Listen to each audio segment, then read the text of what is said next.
Tom Woods Show, episode 951. Prepare to set fire to the index card of allowable opinion. Your daily dose of liberty education starts here. The Tom Woods Show. Men, get yourselves an excellent shave at an outstanding price with Harry's and get your $13 trial set for free. Just cover shipping. Check it out at harrys.com/woods. Hey everybody, Tom Woods here. Short little episode today, I am thinking. It's on Amazon, and it's just a response to an article somebody sent me called Why I'm Never Signing Up for Amazon Prime. You think, why do I care why somebody's going to sign up for Amazon Prime or not? What difference does that make? Well, it doesn't really make a difference, the one person, but the arguments that are raised about Amazon, I think, are not that strong. And I just found it interesting that I searched around, and people think they're really cheeky if they write an article in defense of Amazon, because everyone just assumes that Amazon must be evil. And I'm trying to figure out why Amazon is evil. And the main reason seems to be that it satisfies an awful lot of people and allows a lot of people to save money. I can't really see... I see a couple things about Amazon employees, but those are almost always mentioned as an afterthought. Really, it's that Amazon's just too darn good. It's so weird that we've gotten to that point that, and you'll see that in this article by a guy named Vlad Savov. I'll link to it at tomwoods.com/951. And, well, let me start off. First of all, the whole context of this is that Amazon, as you may know, has something called Prime Day. What day? Prime Day. Prime Day is when, if you're a member of Amazon Prime, you have a subscription to it, you get access to all kinds of crazy deals. And this particular writer is giving us reasons that he will never join Amazon Prime. So let's look at them. He says, first up has to be the matter of deals. Deals suck. Kind of an odd thing to say, isn't it? Now, then he has to realize, speaking just for himself, he says, discounted goods are bad for me as a consumer because they nudge me into buying things I don't need just to be frugal and collect the massive saving inherent in the discount. Okay, well, that just means he never took a course on personal finance or something, which maybe he needs. He says, that's how I've ended up with a collection of pristine, totally unworn sneakers that seem too cheap to pass up. But you know what? I bet you, the listener, don't have a collection of unworn sneakers because they were cheap at Amazon. The thought of buying sneakers on Amazon because they're cheap, or buying them anywhere just because they're cheap and never actually wearing them, would never, ever cross my mind. And that's probably true of a lot of people. Now, other people are addicted to shopping the same way other people are addicted to other things, cigarettes or alcohol or whatever, and so they can't make responsible decisions, but that doesn't mean the rest of us can't. And maybe he's not even saying that the rest of us can't. Maybe he genuinely is saying that deals are bad only for me. Well, that's if we're being super, super charitable in our interpretation of what he's saying, because he later says, browse through Amazon even without the hyperactivity of Prime Day, and you'll see that deals are the norm rather than the exception. And then all in italics, we've come to expect discounts on everything. Okay, so he's clearly saying discounts are bad. And then he goes on to say, as if to prove what I'm saying, insofar as possible, I think we should pay full price for the things we want. Okay, we'll get to that in a minute. But isn't it amazing that we've got to this point in the critique of a private company and implicitly a critique of the whole market system, because the market system its tendency is to push prices down. The critique is that it pushes prices too far down. Now, that was not the critique that people had of it 100 years ago. It was that it only helps the super rich and it exploits people. And I mean, that was ignorant 100 years ago. But now they're reduced to, okay, enough's enough already with the low prices thing. Isn't that amazing that you could be that basically spoiled by the market system that you have to dig that deep to find something to be unhappy about? I mean, I can't I can't get over that. So he says, the strongest signal we can give to manufacturers who produce great things is to just buy the things at their full price. I don't see why that would be. And he says the best way to exercise any influence on the direction of consumer goods and design is with your spending. Well, that's true. Just buy the thing. But I trust the manufacturer to figure out what the market clearing price is and just offer it to me at that price. So yeah, you do direct the production of goods in the sense that producers are going to tend to want to produce things that generate a lot of consumer spending. So your spending is going to tend to influence their decision on what to produce. But that doesn't follow from that they'll only produce things if you pay retail. The retail price is often, kind of maybe just an arbitrary benchmark. Everybody knows it's actually going to sell at some other price. So it's funny that he's hung up on the retail price not being paid. I'm pretty sure most manufacturers already know the retail price is not going to be paid.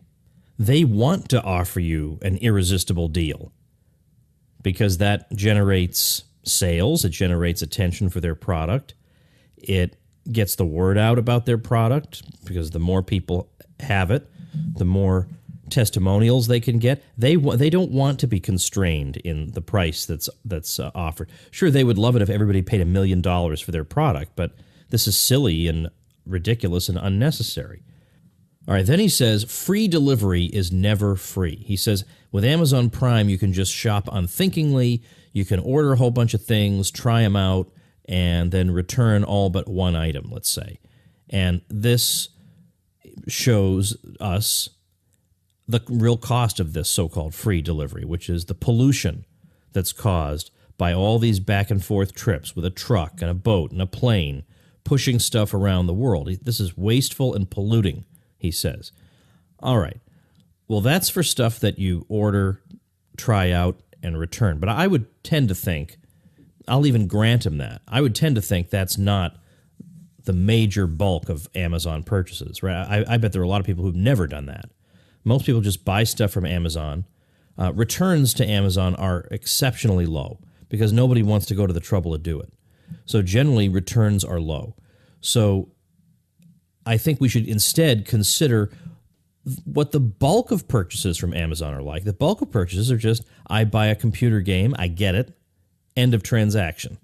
I buy 3 books, I receive them, end of transaction. That's what most Amazon transactions are like. So I could be wrong about this, in which case I would want to be corrected. But it seems to me that if we leave out this I think unfair selection of just talking about things that, maybe people order 12 pairs of pants and they get them and then they return 11 of them. Okay, but I don't think that's what most Amazon orders are like anyway.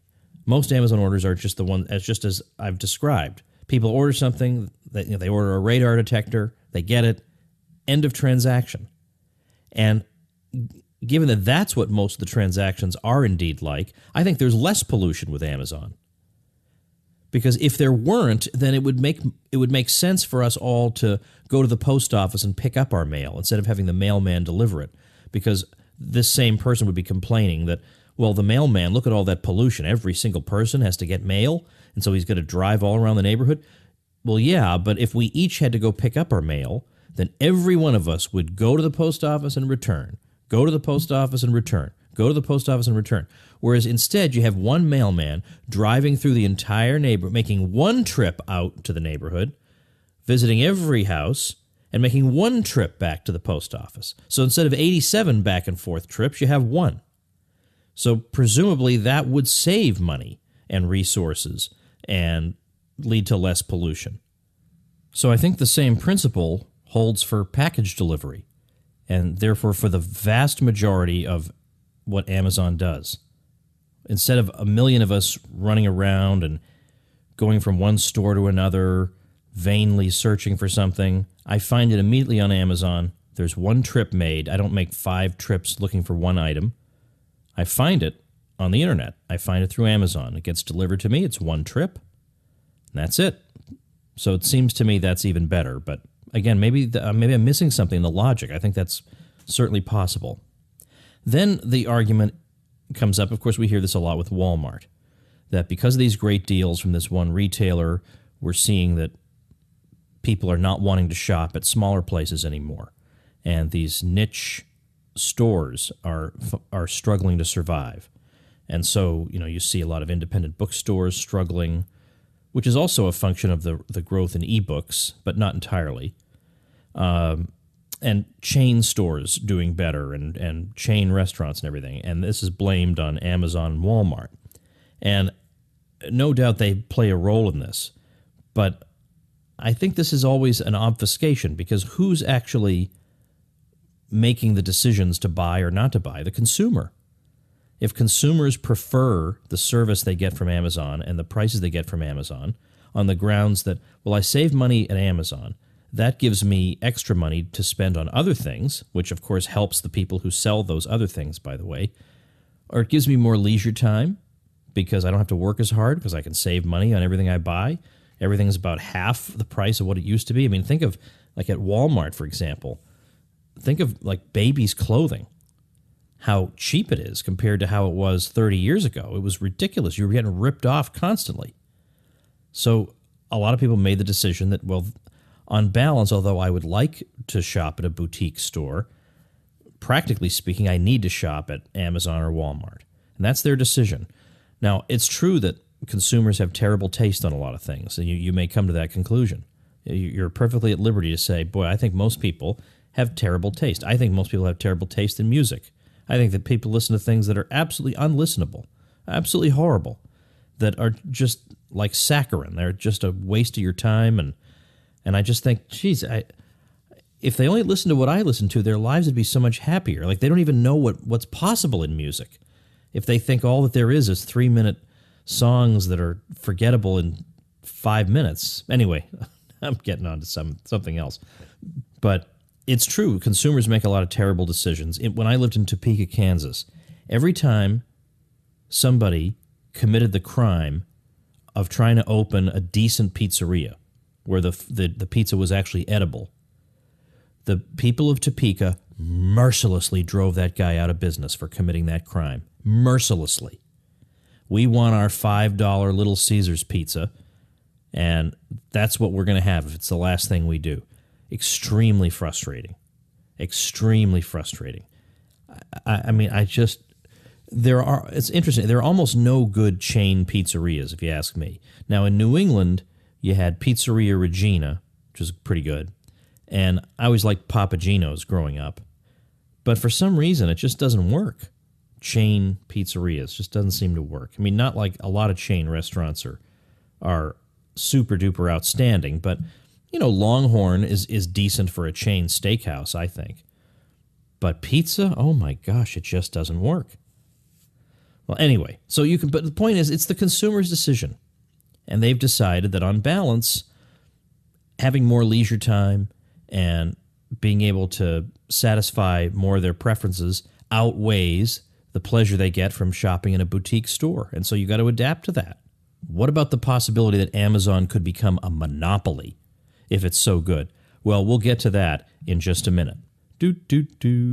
Hey, everybody, it's Tom Woods, and I have never had a better shave than I've gotten with Harry's Razors, which I love, and which, when it was time to get Michael Malice a special gift at Christmas time, I got him a monogrammed razor handle and a whole set from Harry's because it's top quality and the company has a great story. It was just two regular guys who thought, I'm pretty sure we can undersell some of these razor companies.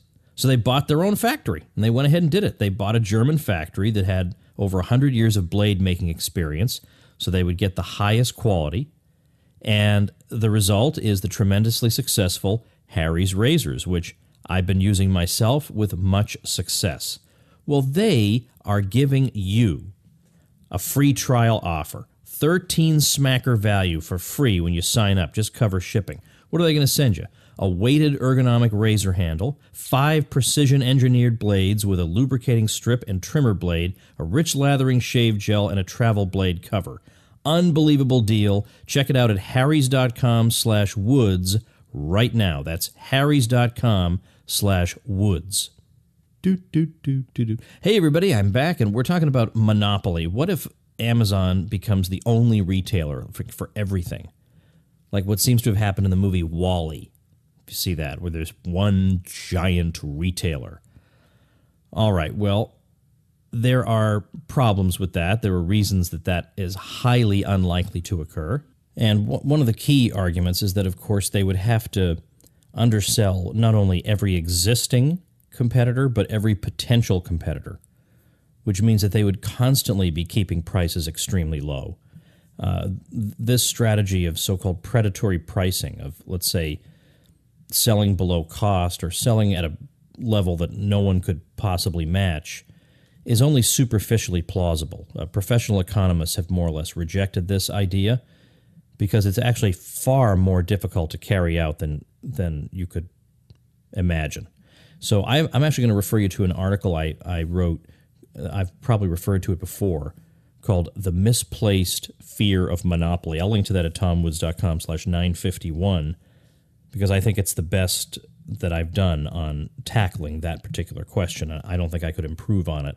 So check that out, and I think it'll put your mind at ease on one of these issues that libertarians have to face. But what about one company taking over everything? Or what about the problem of monopoly? Is this something that the free market spontaneously creates, and therefore is the free market something we should fear? We got all of that. I got all that covered.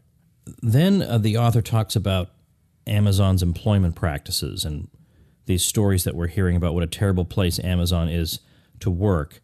And it's hard to know what the truth is here, but it does seem that it probably is a very competitive workplace, both for people doing physical labor and for white-collar workers. That seems quite possible. And no doubt there could be cases where people are treated very badly, and we would all prefer to see that not happen. So that's not controversial. It is interesting that I was reading an article on Huffington Post that was somewhat critical of Amazon, that nevertheless conceded this. This is what the writer at Huffington Post said. Jobs at Amazon are physically demanding, and the expectations can be high, but the company's fulfillment centers are not sweatshops. In late September, I visited the Chester warehouse for an hour-long guided tour.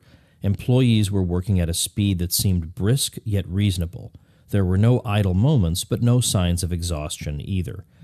And I always felt like, of course, we don't want to see people abused. No question about that, of course. But I always want to compare things.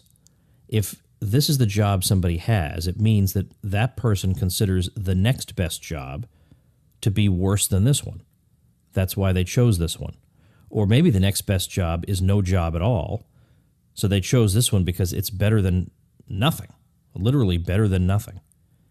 So I sometimes wonder, why is all the criticism directed at, for example, a company that's not paying enough? They're only paying $8 an hour or something, or they don't give enough breaks or something.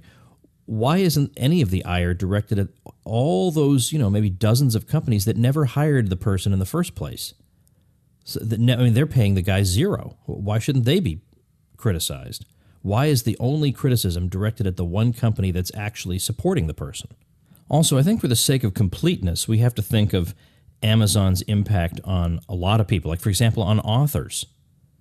Now, let's just think about authors who self-publish via Amazon. Amazon has made that extremely easy. They've made it very inexpensive. They work with you very diligently. They're wonderful to work with. I've published through them once, and I had a great experience. The book did very well. It came out well. I've had no problems with fulfillment. It's been great. Also, think of the royalty structure. Good grief. With traditional publishers, once you've sold 10,000 copies of your book, you start getting a 15% royalty. Up to that point, you get a smaller royalty. 15%, that's the top you're going to get, and everybody's excited about that. At Amazon, it's 70% when you publish through them. It's about 70%, which is amazing. Absolutely amazing for authors. That's liberating for authors. There are many authors who can make a go of writing books thanks to Amazon and its structure for royalties. That's an amazing thing that many authors are quite pleased about. And there's an article over on Slate called In Defense of Amazon, and this is a person who's published through Amazon, where Amazon is basically paying advances to some authors and making it possible, again, for them to publish when it would be harder for them to make a go of it through traditional publishers. The guy from Slate writes, when Amazon picked me up off the slush pile in 2011, my decade-long 5-book career was effectively dead. I had a modest contract with a legacy publisher for a pseudo-self-help book, but I didn't want to write it, they no longer wanted to put it out, and I'm pretty certain nobody would have wanted to read it. My antiquated dream was to write novels, but my previous and only novel had sold so poorly that I wouldn't have been able to give away the next one for free to any publisher. Instead, through Amazon, I've published 3 full-length novels. And then he's also published shorter books and so on in the past 30 months. He calls it the most enjoyable creative burst of his career, and he says, Amazon has supported my strange whims. Their formula for literary success is, as far as I can deduce, write as many books as you can and sell them cheaply and in bulk. But that doesn't mean making a shoddy product. The editing at Amazon Publishing, and I've worked with several different editors, has been as good as any I've ever received, as has the copy editing and design. They're willing to work at my pace and always tell me that I can slow down my pace if I need to. I haven't gotten rich, but I haven't dropped into poverty either. Even though none of my books has sold more than 15,000-ish copies, Amazon continues to pay me to write them. The idea is that eventually one of my efforts will hit, and then the backlist will rise. The advances aren't huge, they've all been in the low 5 figures, but that strikes me as exceedingly fair pay for mediocre-selling serialized novels about an L.A. yoga detective. Interesting. And then also think about small booksellers now. Are small booksellers necessarily going to be destroyed by Amazon? Not necessarily. A small niche used bookstore can now tap into Amazon's huge customer base by making their books available on Amazon. And so, if anything, it's given stores like that a new lease on life. So I am a very happy member of Amazon Prime, and I intend to stay that way. And, of course, you can... I'm able to have an assistant who helps me on the show because of the Amazon affiliate program.